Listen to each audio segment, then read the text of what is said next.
Hello students, હું છું Savaliya sir અને મારી YouTube channel Savaliya sir chemistry ટ્રેનરમાં આપનું સ્વાગત છે. વિદ્યાર્થી મિત્રો, 12th કેમિસ્ટ્રીમાં રાસાયણિક ગતિકી ચેપ્ટર એના JEE નીટના કોન્સેપ્ટ TTL લેક્ચર 3 કે જેમાં આપણે પ્રક્રિયાક્રમ અને એની લાક્ષણિકતાઓ વિશે અભ્યાસ કરીશું. વિદ્યાર્થી મિત્રો, TTL 2 એટલે કે લાસ્ટ લેક્ચરમાં આપણે પ્રક્રિયા વેગ નક્કી કરવાની પ્રાયોગિક પદ્ધતિઓ વિશે અભ્યાસ કરેલો. એ ઉપરાંત આપણે વેગ અચળાંક અને વિશિષ્ટ વેગ અચળાંક વિશે પણ અભ્યાસ કરેલો. આ લેક્ચરમાં આ ચેપ્ટરના ખૂબ જ અગત્યના ટોપિક પ્રક્રિયાક્રમ વિશે આપણે જાણીશું. ખાસ કરીને MCQ પ્રક્રિયાક્રમને લગતા ઘણા પૂછાતા હોય છે. તો શરૂ કરીએ. પ્રક્રિયાક્રમ. કોઈ વ્યાપક પ્રક્રિયા સ્મોલ a જે છે એ તત્વયોગમિતીય ગુણાંક છે. કેપિટલ A પ્રક્રિયક પોતે વત્તા સ્મોલ b એ તત્વયોગમિતીય ગુણાંક છે. કેપિટલ B એ પ્રક્રિયક છે. એ જ રીતે કેપિટલ C અને કેપિટલ D નિપજો છે. સ્મોલ c અને સ્મોલ d અનુક્રમે એ નિપજોના તત્વયોગમિતીય ગુણાંક છે. કોઈ વ્યાપક પ્રક્રિયા માટે વેગ નિયમ મુજબ પ્રક્રિયા વેગ ચલે છે. પ્રક્રિયક A ની સાંદ્રતાની x ઘાત, પ્રક્રિયક B ની સાંદ્રતાની y ઘાત. વિદ્યાર્થી મિત્રો, બે પ્રકારના નિયમોથી પરિચિત થવું જરૂરી છે. એક છે સક્રિય દળ અથવા એને સક્રિય જથ્થાનો નિયમ કહેવાય.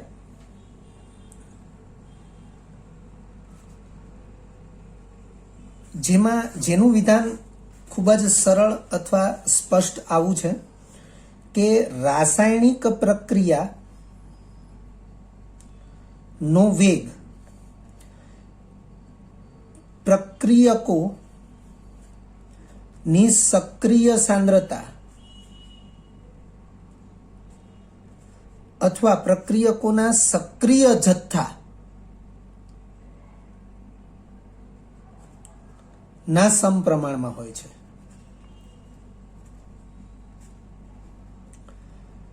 રાસાયણિક ગતિકીના અભ્યાસમાં ખૂબ જ શરૂઆતના સમયમાં સક્રિય દળ અથવા સક્રિય જથ્થાનો નિયમ એ વ્યાપ્ત હતો. કારણ કે સક્રિય જથ્થો એ એના ગ્રામ દળથી અથવા કિલોગ્રામ દળથી લેવામાં આવતો હતો. આ નિયમ જે તે પ્રક્રિયક ના તત્વયોગમિતીય ગુણાંક સાથે સંબંધિત હતો. ત્યાર પછી આ નિયમમાં સુધારો આવ્યો અને એ સુધારો આવ્યા પછી જે નિયમ અસ્તિત્વમાં આવ્યો એ વેગ નિયમ છે. વેગ નિયમ જે છે એનું વિધાન આવું છે: રાસાયણિક પ્રક્રિયા નો વેગ પ્રક્રિયકોની મોલર સાંદ્રતા ના યોગ્ય ઘાતાંક સાથેના ગુણાકાર ના સમપ્રમાણમાં હોય છે. વિદ્યાર્થી મિત્રો, આ નિયમ તત્વયોગમિતીય ગુણાંક સાથે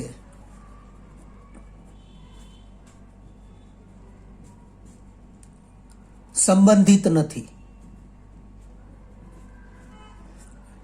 તો અહીં આપણે વ્યાપક પ્રક્રિયા જે ધ્યાનમાં લીધી છે એ વ્યાપક પ્રક્રિયાનો પ્રક્રિયા વેગ એ વેગ નિયમ મુજબ આપણે દર્શાવેલો છે. વેગ નિયમના વિધાન સાથે તમે આ પરિણામને સરખાવી શકો છો કે રાસાયણિક પ્રક્રિયાનો વેગ એટલે પ્રક્રિયા વેગ પ્રક્રિયકોની મોલર સાંદ્રતા ચોરસ કૌંસમાં પ્રક્રિયક A અને B ને દર્શાવ્યા છે. ચોરસ કૌંસ એ મોલર સાંદ્રતાનો સિમ્બોલ છે. મોલર સાંદ્રતાના યોગ્ય ઘાતાંક સાથેના ગુણાકાર, યોગ્ય ઘાતાંક x અને y છે, સાથેના ગુણાકાર, તો બંને વચ્ચે ગુણાકારનો સંબંધ છે. ના સમપ્રમાણમાં હોય છે, સમચલનની નિશાની છે. આગળ વધીએ, ચલનની નિશાની દૂર કરીએ, અચળાંક કે આવશે. એ કે એ સપ્રમાણતા અચળાંક અથવા વેગ અચળાંક છે, જેના વિશે આપણે લાસ્ટ TTL 2 લેક્ચરની અંદર પણ ચર્ચા કરેલી છે. એક્સ એ પ્રક્રિયક કેપિટલ A ના સંદર્ભમાં પ્રક્રિયાક્રમ છે. સ્મોલ વાય એ પ્રક્રિયક B ના સંદર્ભમાં પ્રક્રિયાક્રમ છે. તેમજ x પ્લસ વાય બંને ઘાતાંકનો સરવાળો એને સ્મોલ n વડે દર્શાવ્યું છે, જેને કુલ પ્રક્રિયાક્રમ સ્મોલ n, જેને કુલ પ્રક્રિયાક્રમ કહે છે. વિદ્યાર્થી મિત્રો, અહીં આપણે પ્રક્રિયાક્રમની વ્યાખ્યા એ સ્પષ્ટ કરી છે. આમ અહીંથી વ્યાખ્યાનું વિધાન શરૂ થાય છે. પ્રક્રિયા વેગ નક્કી કરતી પ્રક્રિયકની સાંદ્રતા. વિદ્યાર્થી મિત્રો, તમે આ પરિણામ 1 ને ધ્યાનમાં લો. પ્રક્રિયા વેગ નક્કી કરનારી બાબતો, તો એમાં સૌથી પહેલા છે વેગ અચળાંક, બીજા નંબરે છે પ્રક્રિયક A ની સાંદ્રતા, ત્રીજા નંબરે છે પ્રક્રિયક B ની સાંદ્રતા. પ્રક્રિયક A ની સાંદ્રતા નિરપેક્ષ નથી. પ્રક્રિયક A ની સાંદ્રતા પોતાના x ઘાતાંક એટલે કે યોગ્ય ઘાતાંક સાથે છે. જે આ નિયમની અંદર યોગ્ય ઘાતાંક શબ્દનો ઉલ્લેખ કર્યો છે, એ શબ્દના ગાણિતિક સ્વરૂપ તરીકે અહીંયા x ઘાતાંક આપ્યો છે અને અહીંયા y ઘાતાંક આપ્યો છે. તો અહીં પ્રક્રિયાક્રમની જે વ્યાખ્યા છે એના વિધાનને ફરીથી ધ્યાનમાં લઈએ. પ્રક્રિયા વેગ નક્કી કરનારા જે પરિબળો અથવા ઘટકો છે, અવયવો છે, એમાં વેગ અચળાંક છે, પ્રક્રિયક A ની સાંદ્રતા છે, પ્રક્રિયક B ની સાંદ્રતા પણ છે. તો પ્રક્રિયા વેગ નક્કી કરતી પ્રક્રિયકની સાંદ્રતાના યોગ્ય ઘાતાંકને, પ્રક્રિયક A ને ધ્યાનમાં લો તો એની સાંદ્રતાનો યોગ્ય ઘાતાંક x છે. પ્રક્રિયક B ને ધ્યાનમાં લો તો એની સાંદ્રતાનો યોગ્ય ઘાતાંક y છે. પ્રક્રિયા વેગ નક્કી કરતી પ્રક્રિયકની સાંદ્રતાના યોગ્ય ઘાતાંકને તે પ્રક્રિયકના સંદર્ભમાં પ્રક્રિયાક્રમ કહે છે. એટલે જો x ઘાતાંકને ધ્યાનમાં લઈએ તો પ્રક્રિયક A ના સંદર્ભમાં પ્રક્રિયાક્રમ છે. ઘાતાંક y ને ધ્યાનમાં લઈએ તો પ્રક્રિયક B ના સંદર્ભમાં પ્રક્રિયાક્રમ છે. કુલ પ્રક્રિયાક્રમની વ્યાખ્યા અહીંયા આપણે આ પ્રમાણે આપી શકીએ. પ્રક્રિયા વેગ નક્કી કરતી બધા જ પ્રક્રિયકોની સાંદ્રતા. અહીંયા આપણે બે પ્રક્રિયકોને ધ્યાનમાં લઈએ છીએ, કારણ કે વ્યાપક પ્રક્રિયાની અંદર આપણે બે જ પ્રક્રિયકો દર્શાવ્યા છે. પ્રક્રિયા વેગ નક્કી કરતી બધા જ પ્રક્રિયકોની સાંદ્રતાના યોગ્ય ઘાતાંકો, જેમ કે અહીં યોગ્ય ઘાતાંકો તરીકે x અને y છે, યોગ્ય ઘાતાંકોના સરવાળાને કુલ પ્રક્રિયાક્રમ સ્મોલ n કહે છે. આગળ વધીએ. પ્રક્રિયાક્રમની લાક્ષણિકતાઓ. વિદ્યાર્થી મિત્રો, પ્રક્રિયાક્રમની લાક્ષણિકતાઓ વિશે MCQ ખાસ પૂછાય છે. પહેલી લાક્ષણિકતા દર્શાવી છે તેને એટલે પ્રક્રિયાક્રમને. તેને પ્રક્રિયકોના તત્વયોગમિતીય ગુણાંક સાથે કોઈ જ સંબંધ નથી. પ્રક્રિયાક્રમને પ્રક્રિયકોના તત્વયોગમિતીય ગુણાંક સાથે કોઈ જ સંબંધ નથી અને એનું કારણ ફક્ત ને ફક્ત વેગ નિયમ છે. કારણ કે પ્રક્રિયાક્રમ એટલે કે આ યોગ્ય ઘાતાંક એ વેગ નિયમની ફળશ્રુતિ છે અને આ યોગ્ય ઘાતાંક એ તત્વયોગમિતીય ગુણાંક સાથે સંબંધિત નથી. અને તેથી આપણે કહી શકીએ કે પ્રક્રિયાક્રમને પ્રક્રિયકોના તત્વયોગમિતીય ગુણાંક સાથે કોઈ જ સંબંધ નથી. પ્રક્રિયાક્રમનું મૂલ્ય, તેનું મૂલ્ય એટલે પ્રક્રિયાક્રમનું મૂલ્ય શૂન્ય, પૂર્ણાંક કે અપૂર્ણાંક હોય છે. ફરીથી, પ્રક્રિયાક્રમનું મૂલ્ય શૂન્ય હોઈ શકે, પૂર્ણાંક પણ હોઈ શકે, અપૂર્ણાંક પણ હોઈ શકે. ત્રીજા નંબરે, પ્રાયોગિક પરિણામોને આધારે મળેલા અવલોકનો પરથી ગણતરી કરીને તેના મૂલ્યો શોધવામાં આવે છે. એટલે કે પ્રક્રિયાક્રમના મૂલ્યો એ પ્રાયોગિક પરિણામોને આધારે મળેલા અવલોકનો પરથી ગણતરી કરીને મેળવવામાં આવે છે. વિદ્યાર્થી મિત્રો, આ જે ત્રીજી લાક્ષણિકતા છે એને અનુલક્ષીને તમે NCERT બોર્ડ લેવલે દાખલાઓનો પણ અભ્યાસ કરી ચૂક્યા છો. ચોથા નંબરે લાક્ષણિકતા છે પ્રક્રિયાક્રમનું મૂલ્ય સમગ્ર પ્રક્રિયા દરમિયાન સમાન રહે છે. આનો અર્થ એવો થાય, પ્રક્રિયાની શરૂઆતમાં કંઈક અલગ મૂલ્ય, પ્રક્રિયાના મધ્ય સમયે કંઈક અલગ મૂલ્ય અને પ્રક્રિયાના અંતમાં પ્રક્રિયાક્રમનું કંઈક અલગ મૂલ્ય, એવી કોઈ શક્યતા નથી. બીજી એક બાબતની સ્પષ્ટતા કરી દઈએ કે પ્રક્રિયાની શરૂઆતમાં પ્રક્રિયકોની સાંદ્રતા વધુ હોય છે. સમય જતાં પ્રક્રિયકોની સાંદ્રતા એ ઓછી થતી જાય છે. હવે જો આ વિધાનને ફરીથી ધ્યાનમાં લઈએ તો લખ્યું છે કે તેનું મૂલ્ય એટલે કે પ્રક્રિયાક્રમનું મૂલ્ય સમગ્ર પ્રક્રિયા દરમિયાન સમાન રહે છે. અર્થ એવો થશે કે પ્રક્રિયા દરમિયાન પ્રક્રિયકોની સાંદ્રતા બદલાય અથવા પ્રક્રિયાને અસર કરનારા અન્ય પરિબળો બદલાય તો પણ પ્રક્રિયાક્રમનું મૂલ્ય બદલાતું નથી. એટલે કે લખ્યું છે આપણે આગળ, એટલે કે પ્રક્રિયા પરિબળોના બદલાવ સાથે તેનું મૂલ્ય એટલે કે પ્રક્રિયાક્રમનું મૂલ્ય ક્યારેય બદલાતું નથી. 5મા નંબરે લાક્ષણિકતા આપી છે, સરળ પ્રક્રિયાઓ તેમજ જટિલ કે સંકીર્ણ પ્રક્રિયાઓ માટે પણ પ્રક્રિયાક્રમનો અભ્યાસ થઈ શકે છે.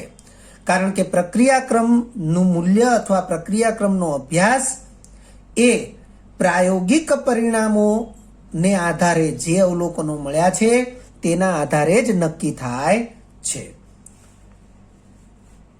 વેગ અચળાંક કેનું પરિમાણ. વિદ્યાર્થી મિત્રો, વાસ્તવમાં તો વેગ અચળાંક કેનું પરિમાણ તો એના વિશે એનસીઆરટી બોર્ડ લેવલે તમે જે ભણ્યા છો એનું એ જ છે, પરંતુ અહીં આપણે એને રિપીટ કરવું જરૂરી છે. તો પરિણામ 1 પરથી આ પરિણામ 1 છે, વેગ અચળાંક કેને કરતા બનાવીએ, એની સાંદ્રતાની x ઘાત અને બીની સાંદ્રતાની y ઘાત એને પ્રક્રિયા વેગના છેદમાં લઈ લઈએ એટલે વેગ અચળાંક કે બરાબર પ્રક્રિયા વેગ છેદમાં સાંદ્રતા એની x ઘાત સાંદ્રતા બીની y ઘાત. પ્રક્રિયા વેગને આપણે એઝ ઇટ ઇઝ રાખીએ. ચોરસ કૌંસ એ સાંદ્રતા દર્શાવે છે, ચાહે કોઈ પણ પ્રક્રિયકની હોય, પણ આપણે એને સાંદ્રતાની x ઘાત સાંદ્રતાની y ઘાત પરિમાણની ચર્ચા કરી રહ્યા છીએ. એટલે પર્ટિક્યુલર કોઈ ઘટક માટે એની રાશિ એને જ ધ્યાનમાં લેવાની હોય છે, એ ઘટકને ધ્યાનમાં લેવાની જરૂર હોતી નથી. એટલે ચોરસ કૌંસ એ સાંદ્રતા નામની રાશિને નિર્દેશિત કરે છે. એટલે આપણે અહીંયા ચોરસ કૌંસમાં એ લખ્યો છે એટલે ફક્ત સાંદ્રતાની x ઘાત સાંદ્રતાની y ઘાત અને આધાર સરખો હોય અને ઘાતનો આપણે સરવાળો કરીશું કારણ કે બંને વચ્ચે ગુણાકારનો સંબંધ છે. એટલે બરાબર કરી પ્રક્રિયા વેગ છેદમાં સાંદ્રતાની x વત્તા y ઘાત આવું લખી શકીએ. નેક્સ્ટ પેજ ઉપર આગળ વધીએ છીએ. લખ્યું છે પરંતુ પ્રક્રિયા વેગનું પરિમાણ, આ જે અંશમાં આપણે પ્રક્રિયા વેગ લખ્યું છે એ પ્રક્રિયા વેગનું પરિમાણ સાંદ્રતા પ્રતિ સમય હોવાથી આપણે આ પ્રક્રિયા વેગના સ્થાને સાંદ્રતા પ્રતિ સમય લખીએ તો વેગ અચળાંક કેનું પરિમાણ એ સાંદ્રતા પ્રતિ સમય છેદમાં સાંદ્રતાની x પ્લસ y ઘાત એ પ્રમાણે થશે. હવે આપણે જાણીએ છીએ તે પ્રમાણે કે કુલ પ્રક્રિયાક્રમ x પ્લસ y બરાબર n છે. એટલે અહીં સાંદ્રતાનો જે ઘાતાંક x પ્લસ y છે એના બદલે આપણે સ્મોલ n એટલે કે કુલ પ્રક્રિયાક્રમ દર્શાવી શકીએ. એટલે કેનું પરિમાણ, કે એટલે પ્રક્રિયા વેગ, વેગ અચળાંક, વેગ અચળાંક કેનું પરિમાણ બરાબર સાંદ્રતા છેદમાં સમય આ રીતે લખ્યું છે, અંશનો છેદ આપણે છેદમાં લખી શકીએ એટલે છેદમાં સમય આ રીતે લખી દીધું છે આપણે, અને ભાગ્યા સાંદ્રતાની n ઘાત. હવે ઉપર અંશમાં જે સાંદ્રતાની 1 ઘાત છે ને છેદમાં સાંદ્રતાની n ઘાત છે તો એને આપણે સાંદ્રતાની 1 માઇનસ n ઘાત લખી શકીએ અને છેદમાં સમય છે એને અંશમાં ગુણાકારની અંદર સમયની માઇનસ 1 ઘાત લખી શકીએ એટલે પ્રતિ સમય એવું રીતે આપણે એને વાંચી શકીએ. એટલે કેનું પરિમાણ બરાબર સાંદ્રતાની 1 માઇનસ n ઘાત પ્રતિ સમય અથવા ગુણ્યા સમયની માઇનસ 1 ઘાત. આ જે પરિણામ છે એને આપણે પરિણામ નંબર 2 કહ્યું છે. એ વેગ અચળાંક કેનું પરિમાણ દર્શાવતું એ ફાઇનલ સ્વરૂપ છે. હવે વેગ અચળાંક કેનો એકમ, આનાથી પણ તમે એનસીઆરટી બોર્ડ લેવલે પરિચિત થયેલા છો. લખ્યું છે પહેલું જ વિધાન, સાંદ્રતાના વિવિધ એકમો, આ સાંદ્રતા જે છે એના વિવિધ એકમો અને સમયના પણ વિવિધ એકમોને અંતર્ગત વેગ અચળાંક કેના પણ જુદા જુદા એકમો શક્ય છે. હવે અહીં વેગ અચળાંક કેના જુદા જુદા એકમો જે આપણે લખ્યું છે, આ ઉપરાંત વેગ અચળાંક કેનું મૂલ્ય અને વેગ અચળાંક કેનો એકમ એ જે તે પ્રક્રિયા ક્રમ ઉપર પણ આધાર રાખશે. અહીં આપણે ફક્ત સાંદ્રતા અને સમયને અનુલક્ષીને ચર્ચામાં આગળ વધી રહ્યા છીએ. જો સાંદ્રતાનો મોલ પ્રતિ લિટર એટલે કે મોલર એકમમાં લઈએ, સાંદ્રતાને મોલ પ્રતિ લિટર અથવા મોલર એકમમાં લઈએ, તેમજ સમયને સેકન્ડ એકમમાં લેવામાં આવે તો પરિણામ 2 માં આપણે વેગ અચળાંક કે નો વ્યાપક એકમ લખ્યું છે. વ્યાપક એકમ જ્યારે શબ્દ આપણે લખી રહ્યા છીએ ત્યારે વેગ અચળાંક કેનો એકમ એ પ્રક્રિયાક્રમ ઉપર આધાર રાખતો નથી, કારણ કે વ્યાપક એકમને દર્શાવવા માટે ઘાતાંક તરીકે 1 - n જ દર્શાવવામાં આવશે. એટલે વેગ અચળાંક કેનો વ્યાપક એકમ મોલ પ્રતિ લિટર ની 1 - n ઘાત પ્રતિ સેકન્ડ, જેને આપણે પરિણામ નંબર 3 કહ્યું છે. પરિણામ 2 અને 3 માટે n એ કુલ પ્રક્રિયાક્રમ છે. સામાન્ય રીતે સાંદ્રતાનો એકમ એ મોલ પ્રતિ લિટર લેવાય છે, પરંતુ સાંદ્રતાનો SI એકમ મોલ પ્રતિ મીટર ક્યુબ તેમજ નાનો એકમ મોલ પ્રતિ સેન્ટીમીટર ક્યુબ લેવાય છે. ઉપરાંત મોલ પ્રતિ લિટરને મોલ પ્રતિ ડેસીમીટર ક્યુબ તરીકે પણ દર્શાવી શકાય. આ બધી માહિતી ખૂબ જ કામની છે. વિદ્યાર્થી મિત્રો, વેગ અચળાંક કેના એકમની અહીં ચર્ચા થઈ રહી છે.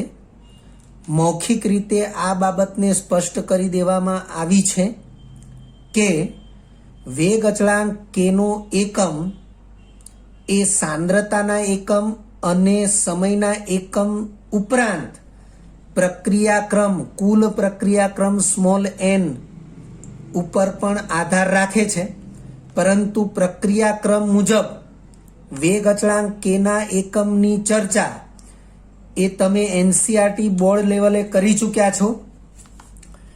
અહીં આપણે ફક્ત સાંદ્રતાના વિવિધ પ્રકાર અને સમયના વિવિધ એકમોને અનુલક્ષીને વેગ અચળાંક કેના વ્યાપક એકમ વિશે જ ચર્ચા કરી રહ્યા છીએ, અને વ્યાપક એકમ માટે હંમેશા ઘાતાંક 1 - n જ રહેશે.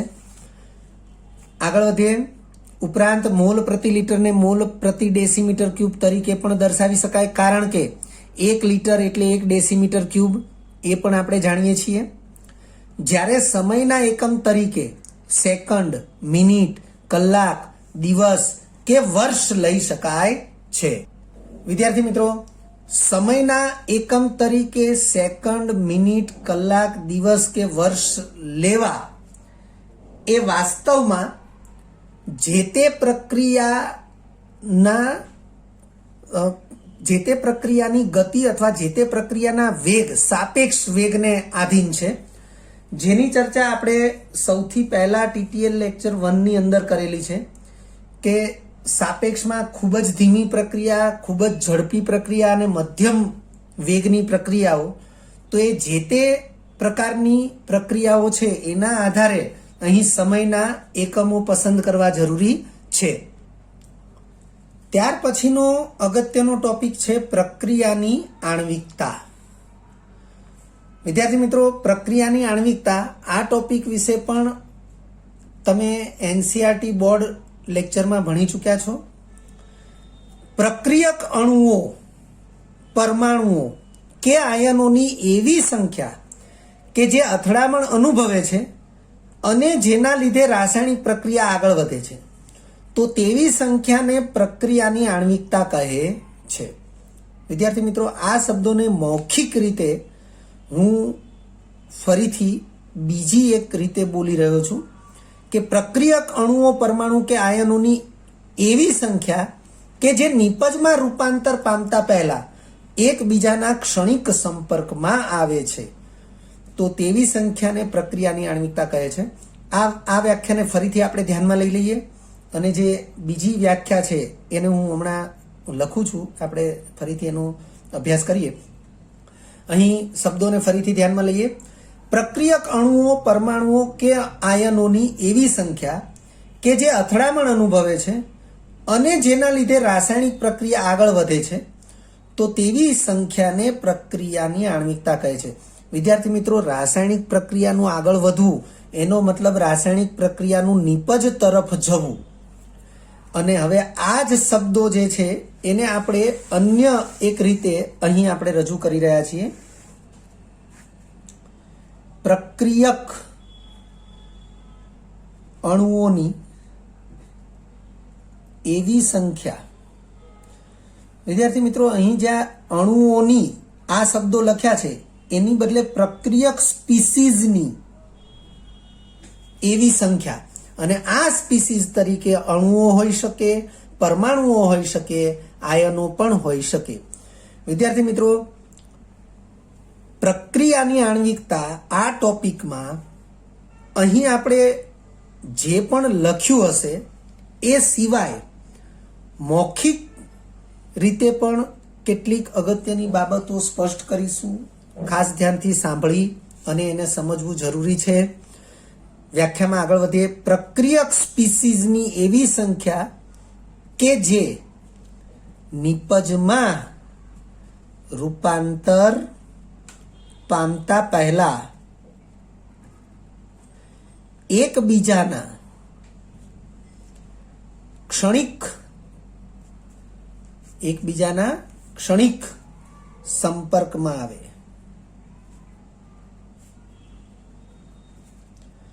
તો તે સંખ્યાને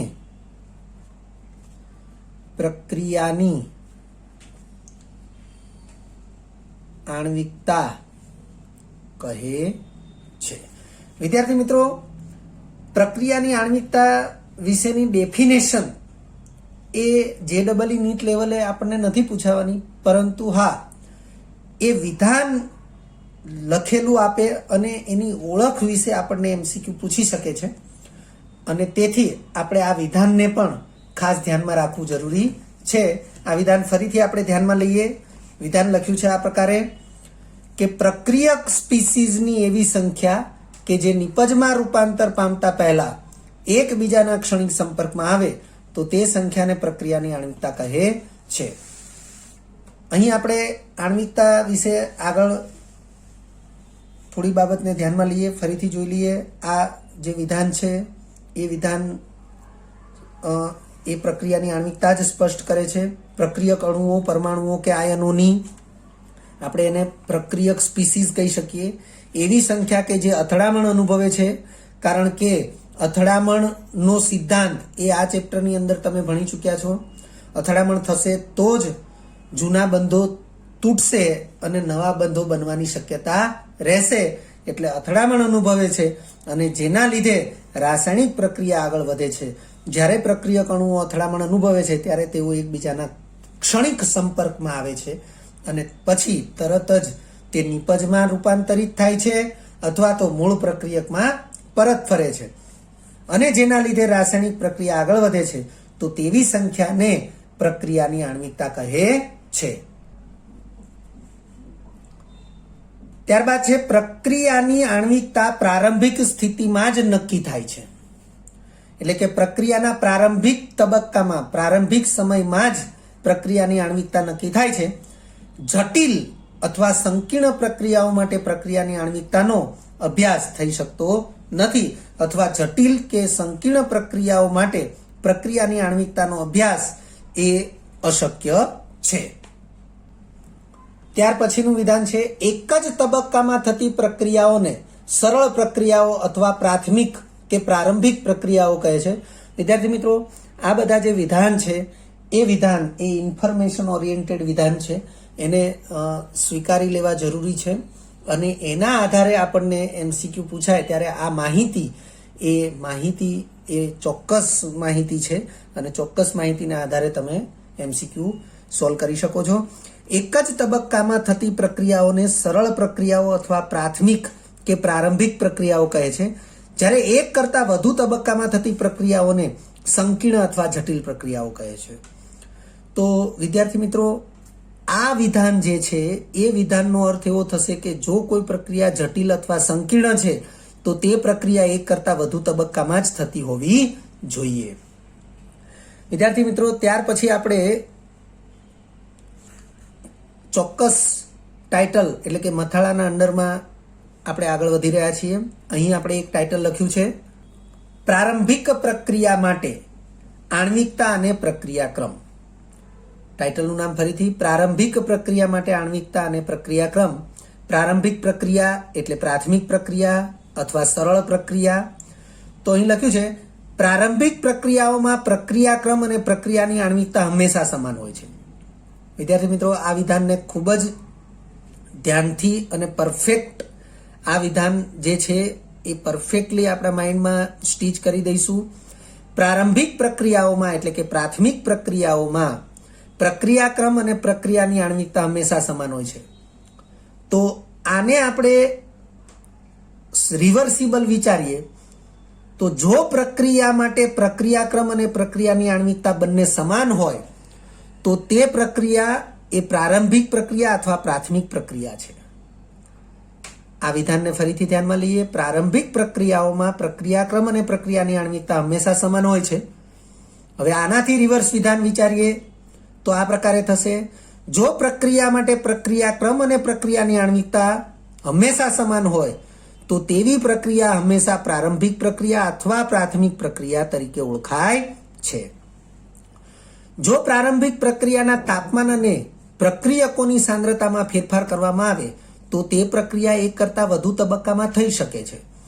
આ બીજું વિધાન જે છે એ બીજું વિધાન પોસિબિલિટીઝ એટલે કે શક્યતા દર્શાવે છે.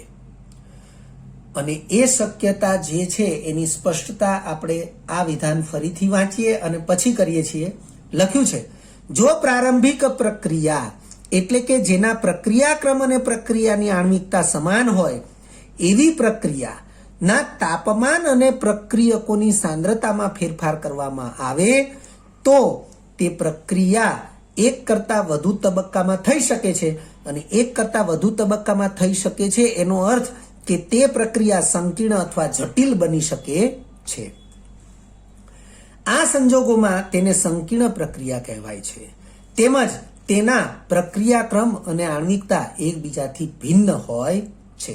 એટલે કે જો પ્રારંભિક પ્રક્રિયા હોય તો પ્રક્રિયાક્રમ અને આણ્વિકતા સમાન જ હોય, પરંતુ આવી પ્રારંભિક પ્રક્રિયાના તાપમાન અને પ્રક્રિયકોની સાંદ્રતામાં ફેરફાર કરવામાં આવે તો પ્રક્રિયાક્રમ અને આણ્વિકતા એકબીજાથી ભિન્ન થાય છે અને તે સ્થિતિમાં તે પ્રક્રિયા પ્રારંભિક પ્રક્રિયા નથી રહેતી, તે પ્રક્રિયા સંકીર્ણ પ્રક્રિયા બની જાય છે. જેમ કે કોઈ એક આણ્વિક પ્રક્રિયા માટે ઊંચા દબાણે પ્રક્રિયાક્રમ 1 હોય છે, પરંતુ નીચા દબાણે પ્રક્રિયાક્રમ 2 થાય છે. વિદ્યાર્થી મિત્રો, આ એક સમજવા માટે એક રેફરન્સ ઉદાહરણ આપેલું છે કે જો કોઈ એક આણ્વિક પ્રક્રિયા માટે ઊંચા દબાણે પ્રક્રિયાક્રમ નક્કી કરવામાં આવે તો એક આણ્વીય પ્રક્રિયા છે અને પ્રક્રિયાક્રમ પણ એક જ જોવા મળે છે. પરંતુ જો ઊંચા દબાણને બદલે દબાણ નીચું લઈ જવામાં આવે તો પ્રક્રિયા એક આણ્વિક જ રહે છે, પરંતુ પ્રક્રિયાક્રમ 2 થાય છે. આમ નીચા દબાણે તે પ્રાથમિક પ્રક્રિયા રહેતી નથી, કારણ કે ઊંચા દબાણે પ્રક્રિયાની આણ્વિકતા અને પ્રક્રિયાક્રમ બંને સરખા હતા, પણ જેવું દબાણ નીચે લાવ્યા એટલે પ્રક્રિયાક્રમ બદલાઈ ગયો અને તે સ્થિતિમાં હવે તેને પ્રાથમિક પ્રક્રિયા કહી શકાશે નહીં. ત્યાર પછી એક બીજું ટાઇટલ છે, સંકીર્ણ અથવા જટિલ પ્રક્રિયા અને વેગ નિર્ણાયક તબક્કો. વાસ્તવમાં જેમ પ્રારંભિક પ્રક્રિયા માટે આણ્વિકતા અને પ્રક્રિયાક્રમની ચર્ચા કરી એમ આ ટાઇટલના અંડરમાં સંકીર્ણ એટલે કે જટિલ પ્રક્રિયા માટે પણ આણ્વિકતા અને પ્રક્રિયાક્રમની ચર્ચા થશે જ, પરંતુ સાથે સાથે વેગ નિર્ણાયક તબક્કાની ચર્ચા પણ થશે, કારણ કે આ વિધાન પ્રમાણે એક કરતાં વધુ તબક્કામાં થતી પ્રક્રિયાને જ સંકીર્ણ અથવા જટિલ પ્રક્રિયા કહેવાય. અર્થ કે સંકીર્ણ અથવા જટિલ પ્રક્રિયા એક કરતાં વધુ તબક્કામાં થતી હોય તો કયા તબક્કાને આધારે આવી જટિલ કે સંકીર્ણ પ્રક્રિયાનો વેગ નક્કી થાય, આવા એક પ્રશ્નના નિરાકરણ તરીકે આપણે વેગ નિર્ણાયક તબક્કાની ચર્ચા કરીએ છીએ. આગળ વધીએ. જો રાસાયણિક પ્રક્રિયામાં અનેક પ્રક્રિયકો ભાગ લેતા હોય, વિધાન ફરીથી, જો રાસાયણિક પ્રક્રિયામાં અનેક પ્રક્રિયકો ભાગ લેતા હોય ત્યારે એક જ તબક્કે તમામ પ્રક્રિયકો એકબીજા સાથે અથડાય ને પ્રક્રિયામાં ભાગ લે એવું શક્ય નથી. વિધાન આખું ફરીથી આ લખ્યું છે કે જો રાસાયણિક પ્રક્રિયામાં અનેક પ્રક્રિયકો ભાગ લેતા હોય તો એ અનેક પ્રક્રિયકો માટે અહીં આપણે એક સ્પષ્ટતા કરી દીધી છે. સામાન્ય રીતે 3 કે તેથી વધુ પ્રક્રિયકો ભાગ લેતા હોય એવી પ્રક્રિયા માટે આપણે આને વિચારી લઈશું. તો આગળ વધીએ.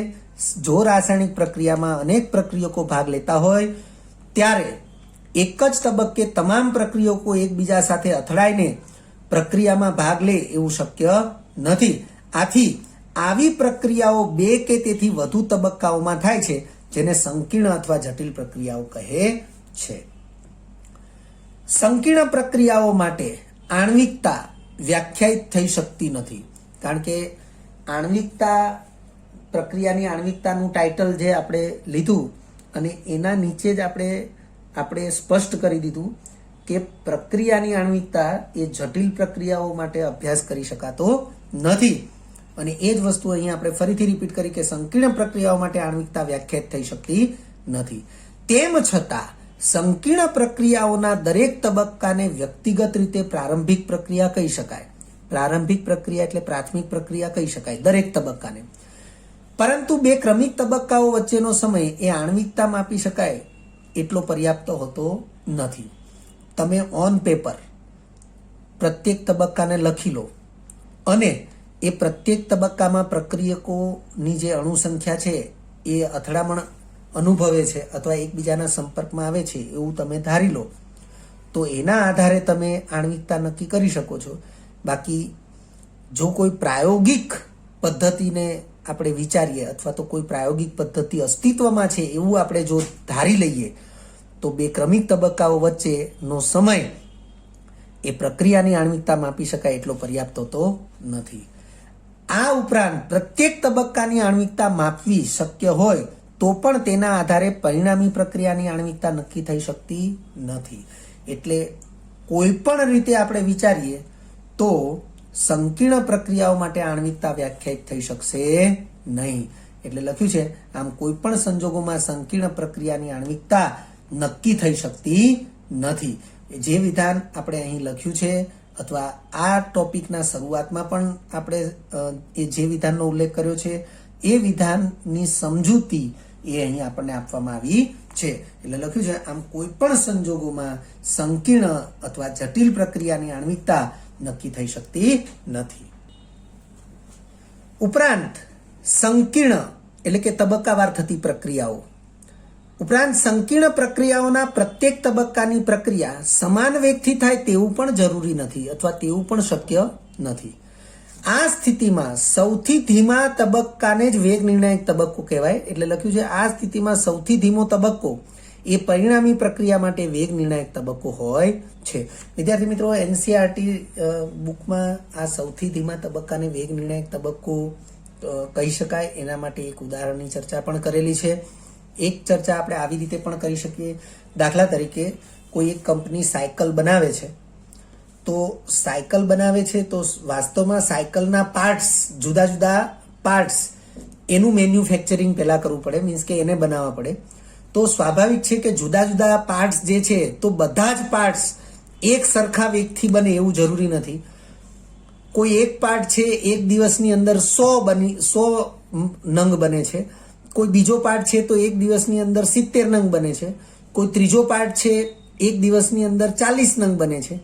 એમ અલગ અલગ પાર્ટ્સની પ્રતિદિન બનવા માટેની જે સંખ્યા છે એ જુદી જુદી છે. એનો અર્થ કે સૌથી ઓછી માત્રામાં જે પાર્ટ બનશે, સંપૂર્ણ સાયકલનું નિર્માણ એ સૌથી ઓછી માત્રામાં બનતા પાર્ટને અનુરૂપ જ હશે. એટલે આપણે એમ કહી શકીએ કે સૌથી ધીમો તબક્કો એ પરિણામી પ્રક્રિયા માટે વેગ નિર્ણાયક તબક્કો હોય છે. સામાન્ય રીતે સંકીર્ણ પ્રક્રિયા માટે પણ પ્રક્રિયાક્રમ પ્રાયોગિક રીતે જ નક્કી થાય છે.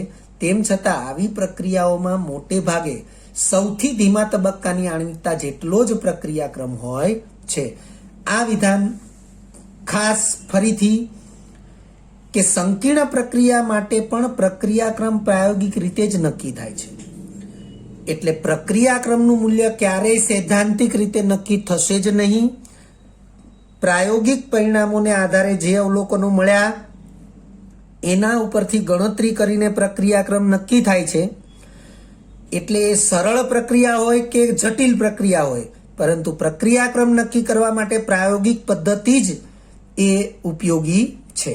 એટલે લખ્યું છે સંકીર્ણ પ્રક્રિયા માટે પણ પ્રક્રિયાક્રમ પ્રાયોગિક રીતે જ નક્કી થાય છે.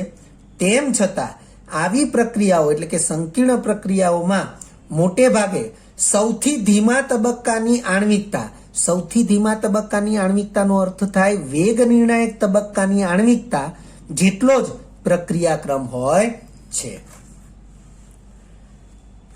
ત્યાર પછીનું ટાઇટલ અથવા મથાળું આ પ્રકારનું છે કે પ્રક્રિયાની આણ્વિકતાની લાક્ષણિકતાઓ.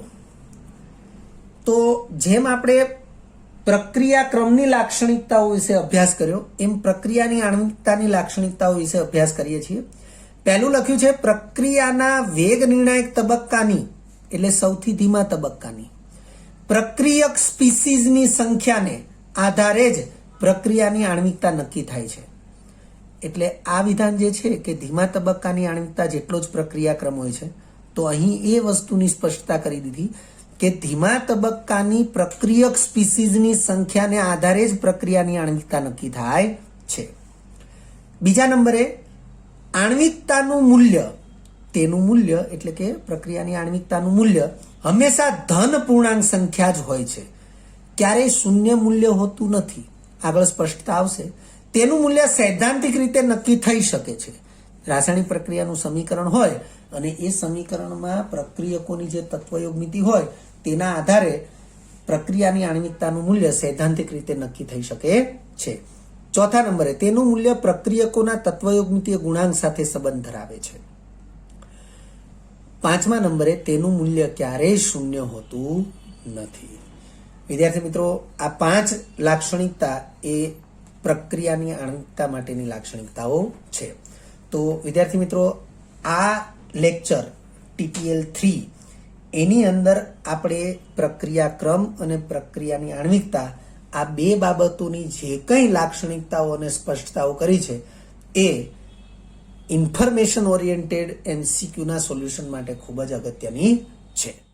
વિદ્યાર્થી મિત્રો, જો તમને આ વિડીયો લેક્ચર ગમ્યો હોય તો લાઈક આપજો, શેર કરજો અને સબસ્ક્રાઈબ પણ કરજો. અગાઉના લેક્ચરનું રિવિઝન અને પાઠ્યપુસ્તકનું વાંચન કરતા રહેજો. આ લેક્ચર અંગે કોઈ પણ ડિફિકલ્ટી હોય તો મને વોટ્સઅપ કરી શકાય. આભાર. ફરી મળીશું નવા વિડીયો લેક્ચરમાં.